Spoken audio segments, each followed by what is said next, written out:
mas ela faz parte do planejamento da mina da Samarco.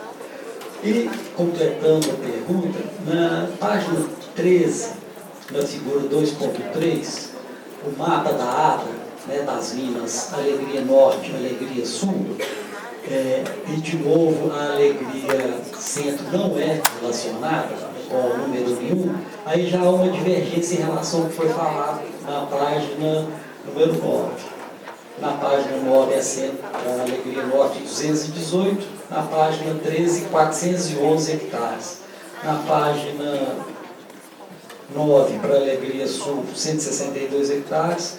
Na página 13, Alegria Sul, 205 hectares. Qual que é o motivo, né, dessa de discrepância, né, entre informações entre as duas áreas? E por que a Alegria Norte, né, a Alegria Centro não está relacionada a nenhuma delas, apesar de estar no planejamento seus? Carla Pela Supre. O primeiro esclarecimento, conselheiro, é que a Alegria Centro, apesar de estar descrito como caracterização do empreendimento, porque é uma lavra que faz parte do complexo, não existe proposta de extração na lavra em questão. Por isso é que ela, como o senhor citou, não está tão descrita quanto a Alegria Norte e Sul. A Alegria Centro existe e para esses 10 anos não existe proposta de extração de minério na cava de Alegria Centro. Com relação à área, eu estou tentando achar aqui essa divergência da página 9 e 13 para verificar a questão da nomenclatura especificamente, mas existe uma descrição das áreas, porque... Peraí, vou passar para mim. Michele Pela Supre. Esse quantitativo de áreas, em alguns momentos, cita Alegria Norte e Alegria Sul, não faz referência só às cavas. Em alguns momentos, o espaço Alegria Norte, ele contempla, além da cava, as pilhas de disposição, o SDR, e aí por isso, talvez, com os quantitativos somados, tudo desde a Alegria Norte vai dar o quantitativo certo. Lúcio Guerra Júnior, ele falou, NASC, entendi, mas devia estar sendo mais claro, né, essas tabelas apresentadas nos pareceres. E em relação à Alegria Centro, se for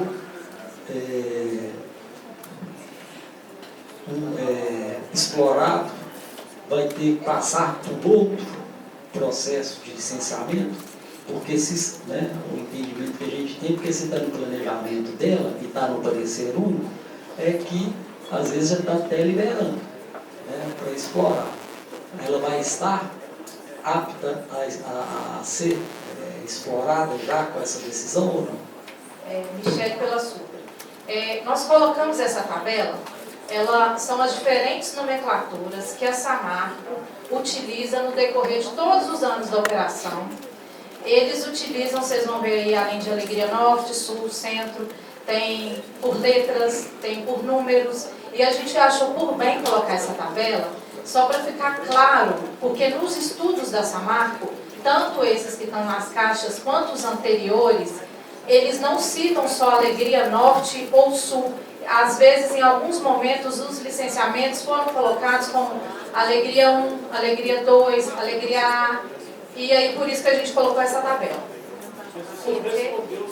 Porque a gente, além do processo da LOC, a gente fez uma análise em todos os processos que foram suspensos, e ao analisar esses processos, a gente viu essas nomenclaturas, e por isso a gente achou importante colocar no parecer.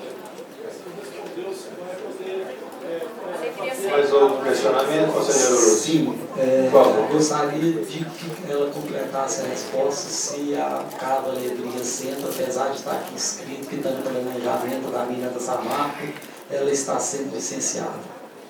Michele Pela Supre, a cava Alegria Centro não está. ela não está composta, se você pegar na tabela da ADA do empreendimento, no shape da ADA do empreendimento, ele não está contemplando, a LOC não contempla Alegria Centro. A gente colocou também, porque nos processos anteriores falam, a Samarco ela possui esse DNPM dessa área e também ele já tem uma nomenclatura para isso. A gente não está autorizando a extração em Alegria Centro nesse momento. Nesse momento, senhores conselheiros, Lúcio Guerra Júnior Fornas, que talvez seja até mais uma estratégia de retomada da Samarco, justamente porque senão eu já até com dificuldade de colocar estéreo para duas casas. Se pusesse mais uma, aí iria só se piorar a situação, para descrever aonde que ia correr jeito. Lúcio Guerra Júnior Fornas, a barragem de Germano, que está descomissionada, está desativada desde 2012, né, cessou o lançamento de rejeitos, mas os diques, né, que fazem parte dela, né, Sela, Tulipa e Celinho, eles tiveram um alteamento de 2013 e certamente então depois que acaba de Germano, a barragem de Germano já estava desativada. Por que aconteceu isso? A Sela já estava desativada e faz parte a Sela, Tulipa e Celinho, e teve alteamento. Qual foi esse motivo de ter acontecido isso?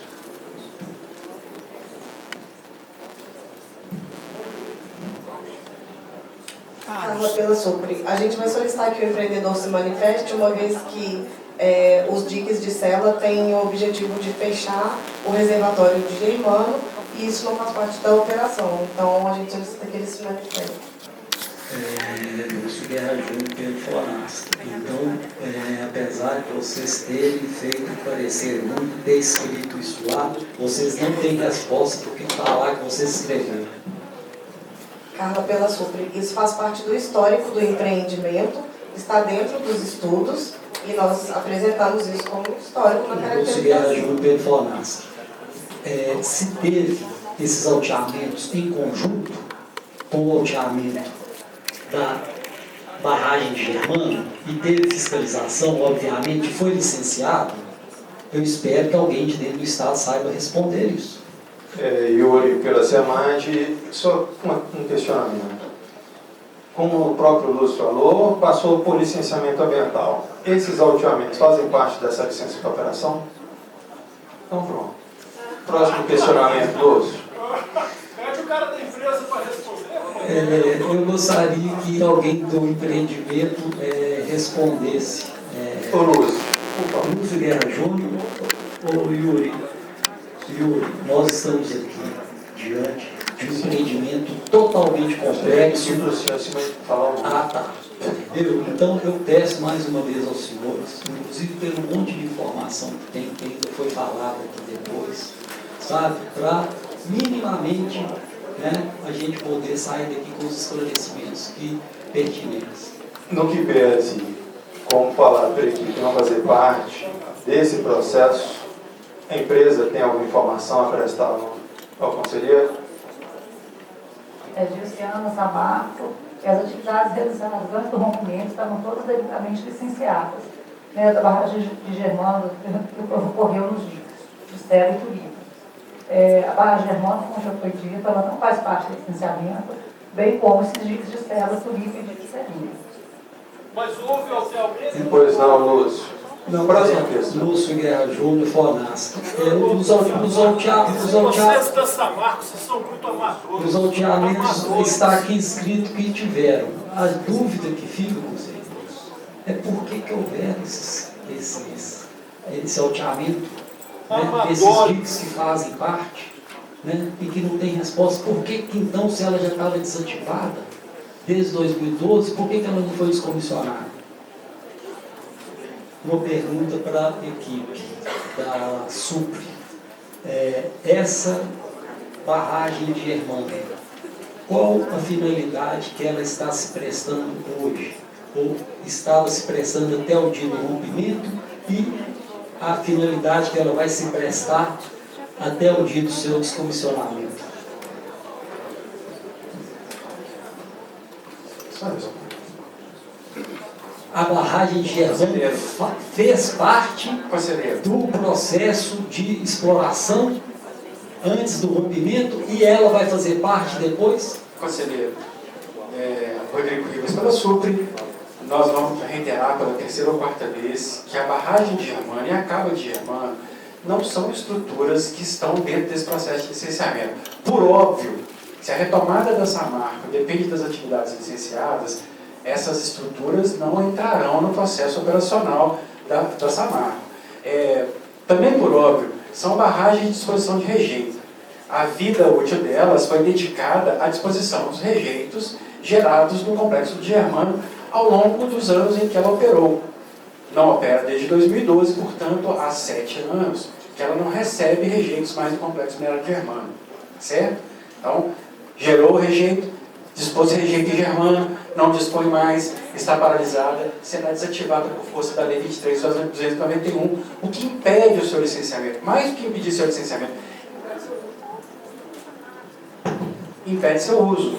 Então, a barragem de Germano não atua no processo operacional do complexo de Germano. Nós podemos passar o resto da tarde repetindo exatamente as mesmas informações, mas não vamos sair disso. Nós não estamos licenciando a barragem de Germano e a cava de Germano. Lúcio Guerra Júnior Fornas, que pede inclusive a resposta, né, sobre os alteamentos que houveram em 2003 na Cela, Tulipa e Serinho. E vou fazer 2 perguntas. A barragem de Germano, Cela, Tulipa estão na ADA do complexo de Germano, e no complexo de Germano irá impactar, né, o campo rupestre de formação ferrífera. E deveria ser ferrífera e quartzítica também. E a compensação ambiental, ela é nas mesmas características do que será subtraído. Essas áreas de compensação já estão definidas e na mesma bacia, na mesma área da implantação do projeto? Senhores conselheiros, senhores conselheiros, na apresentação do empreendimento ficou bastante claro que estão sendo licenciadas as atividades de retomada e aquelas atividades que foram emergenciais pós-rompimento de fundão. Essas áreas, no sopé da barragem de Germano, porque a barragem de Germano fica exatamente a montante do Vale do Fundão. Então, as atividades no sopé da barragem de Germano, e por decorrência ao seu redor, foram atividades emergenciais de segurança que determinaram, entre outras coisas, a supressão de vegetação do bioma Mata Atlântica de forma também emergencial, conforme previsto na legislação estadual. Por isso, essas atividades, essas áreas entraram na ADA. As áreas emergenciais e as áreas de disposição temporária de material que ficavam aqui no sopé entraram como ADA por causa disso. A barragem de Germano, os diques de Cela, Serinho e Tulipa, não entra, nem a cava de Germano, entram como estruturas e, portanto, as estruturas não fazem parte da área diretamente afetada. Foram afetadas certamente pelo rompimento, o senhor mesmo já citou aqui o rompimento, o FONASC já citou várias vezes a necessidade de atuação emergencial da Samarco na própria barragem de Germano, garantindo a sua estruturação. Tá certo? Então, assim, nós reconhecemos e conhecemos que ela foi alterada como obra emergencial, mas ela não opera. Em relação à compensação, ela já foi apresentada e aprovada pela Câmara de Proteção à Biodiversidade do Copan, que é competente para avaliar naqueles casos. Quando ela foi apresentada, ela é competente para avaliar aqueles casos. Portanto, já estão aprovadas as áreas de compensação desses casos. As áreas já estão aprovadas, definidas. Lúcio Guerra Júnior Fornas, as áreas de compensação que irão ser subtraídas pela implantação desse projeto, elas já estão com as áreas definidas ou estão em condicionantes para serem definidas a posteriori com termo de compromisso diante do IEF e tudo mais, igual tem sido feito? Já estão definidos os locais de compensação? Sim ou não? Sim, estão definidos. Foram definidas em reuniões eu gostaria de com o conselheiro que me fosse disponibilizar depois as áreas, principalmente campo ferruginoso e campo quartzítico, qual a área que é e aonde que elas estão compensadas. Está o mais rápido possível. Lúcio, esses pareceres já são jogados pelo CPP e estão disponibilizados também, mas iremos encaminhá-los sim. Eu agradeço. Senhor presidente, só para esclarecimento, se o senhor me permitir, nós não estamos falando das áreas que serão suprimidas, das áreas que já foram suprimidas.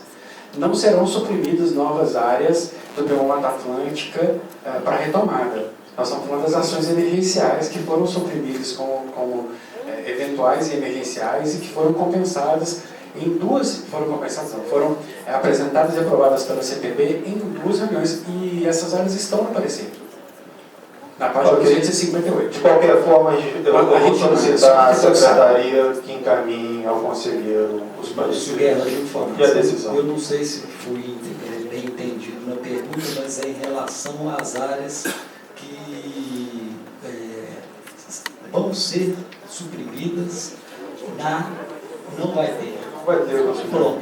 Em relação ao campo PS, ferruginoso, não vai ter área suprimida. Rodrigo Ribas para Sul, no principinho do parecer, bem no principinho, bem na apresentação, nós descrevemos aí que foi solicitada uma autorização, uma anuência ao IBAMA para a supressão de 35,68, o pessoal sabe o número certinho, 35,68 hectares do bioma Mata Atlântica passíveis de compensação, passíveis de anuência, portanto passíveis de compensação. O IBAMA negou essa anuência de supressão. Né? Ao negar e, portanto, impedir a supressão de vegetação, também, é claro, por obra, nós não autorizamos nenhuma supressão e também não exigimos nenhuma compensação. Tá? Isso está escrito lá na apresentação, nas primeiras 3 ou 4 páginas. Lúcio Guerra Júnior Fornas, inclusive teve redução da área da água, né? Então quer dizer que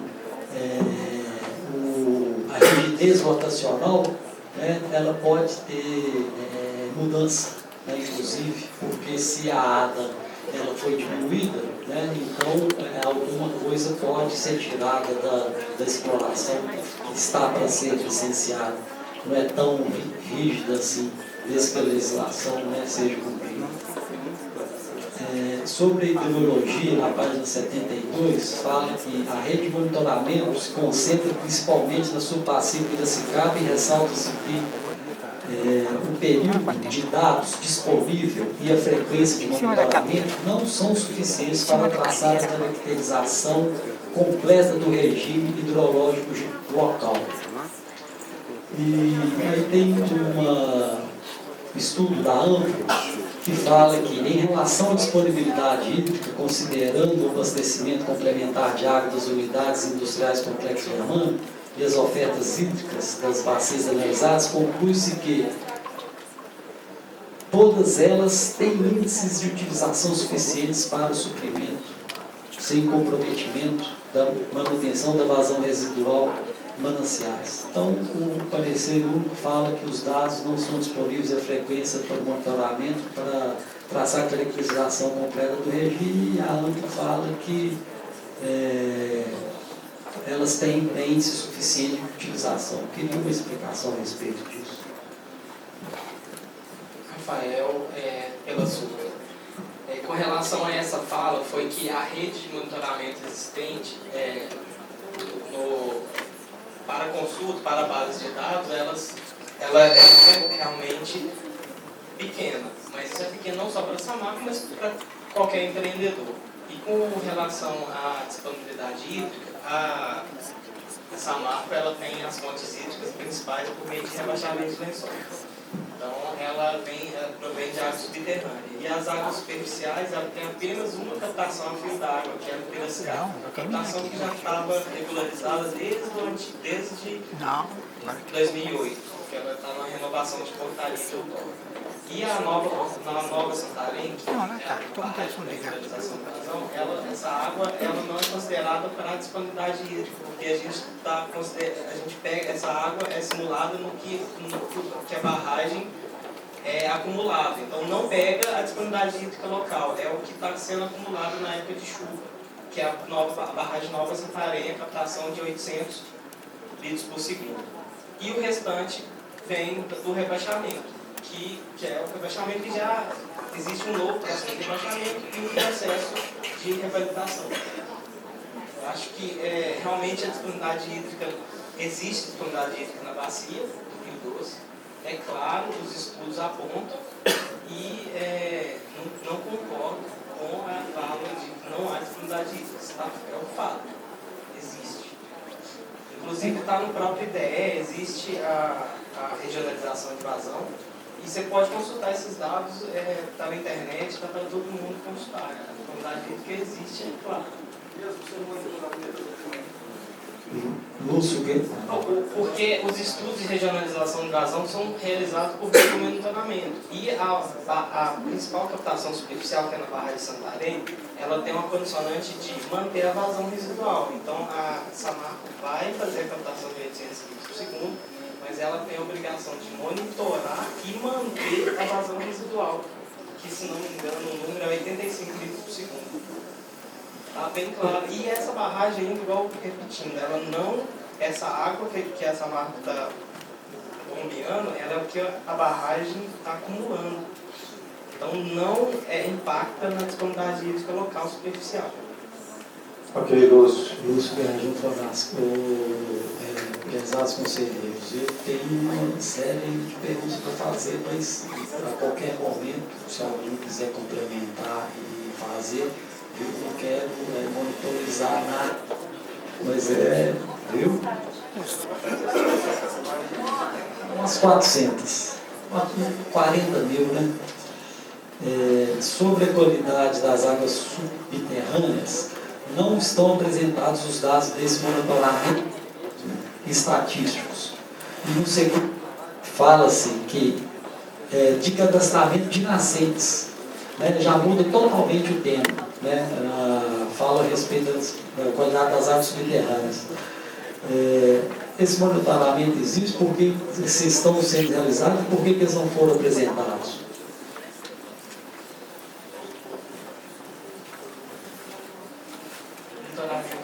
Rafael, sobre. Tem que lembrar o seguinte: padrão de qualidade da água subterrânea é relativo. E existe monitoramento de água subterrânea, sim. Isso está apontado nos autos do processo. Lúcio Guerra Fonasco, mas na página 77, onde que deveria tratar do tema qualidade das águas subterrâneas, não é apresentado nenhum dado de qualidade.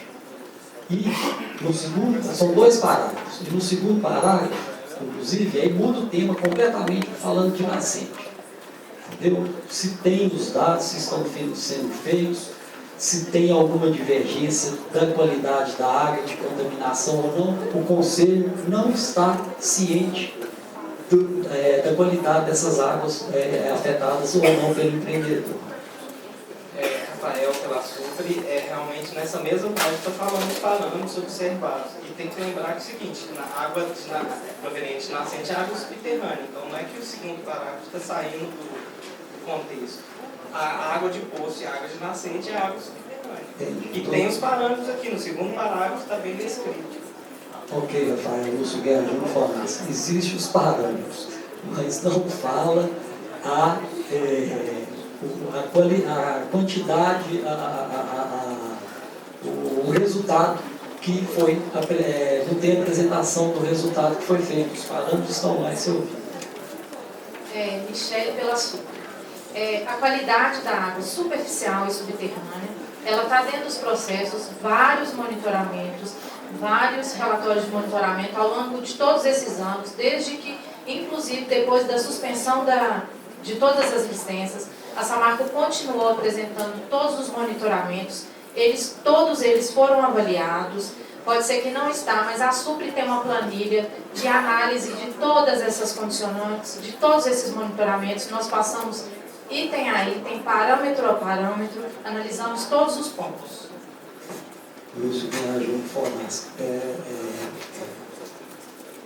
prezados conselheiros, a gente tem um parecer único para apoiar. E os dados que deveriam estar lá não estão. Nós vamos ter que, como conselheiros, saem atrás desse monte de caixa, atrás de informação, né? Então fica difícil da gente se pontuar aqui e votar nesse sentido. Na página 76, sobre qualidade das águas superficiais, de maneira geral, os dados de monitoramento realizado pelo empreendedor apresentam 93% dos valores registrados ao longo dos anos estavam dentro dos limites fixados na liberação normativa do COPAN 01 de 2008. Supõe-se, então, que 7% estavam fora dos padrões legais. Quais que foram as inconformidades? Em quais períodos elas ocorreram? A empresa foi autuada por esses padrões lançados fora da legislação? Rodrigo Sotsupri, a equipe técnica vai completar a resposta, mas aí, senhores conselheiros, só para introduzir, enquanto o Rafael o estudava, a equipe de análise da SEMAT, seja da SUPRA ou do SUPRAM, existe para fazer análise das 220 pastas, né? É claro que se nós fôssemos reproduzir cada um dos parâmetros avaliados em cada um dos empreendimentos, o parecer único seria desnecessário. O que nós fazemos é a interpretação dessas informações e trazemos para os senhores as informações daquilo que estava dentro ou fora de parâmetros. Lembrando também que nos últimos 4 anos não houve operação dessa marca. Então não há que se falar em sair dos parâmetros de qualidade de água subterrânea, possivelmente, né, por conta das atividades dessa marca, que não operava nesse período. Então nós fizemos uma avaliação, a equipe técnica fez uma avaliação de todos os monitoramentos e de todas as condicionantes. Para não ter que repetir cada um deles, o que nós trouxemos de informação foram aqueles que foram considerados insatisfatórios. Quando houve variação do parâmetro de forma negativa ou descumprimento de condicionante, nós trouxemos para que os senhores soubessem desses descumprimentos. Todos os outros que não foram trazidos é porque foram cumpridos, estavam dentro das normas. Né? Simplesmente reproduzir os dados é desnecessário o parecer. Vocês vão completar?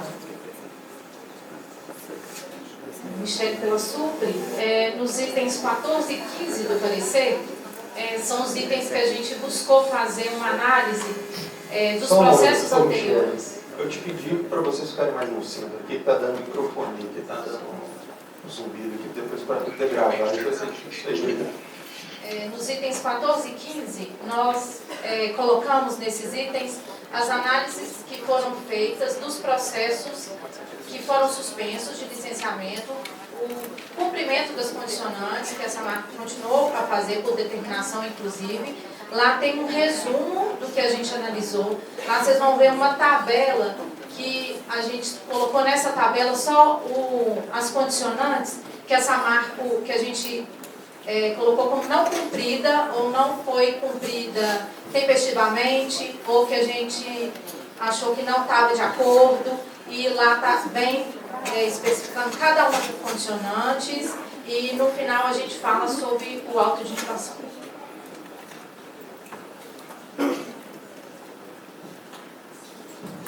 Lúcio Guerra Júnior Fornaz. Eu vou comentar sobre essas condicionantes também, numa pergunta aqui mais na frente, mas então não tem os parâmetros estão aí no processo, né? Os parâmetros que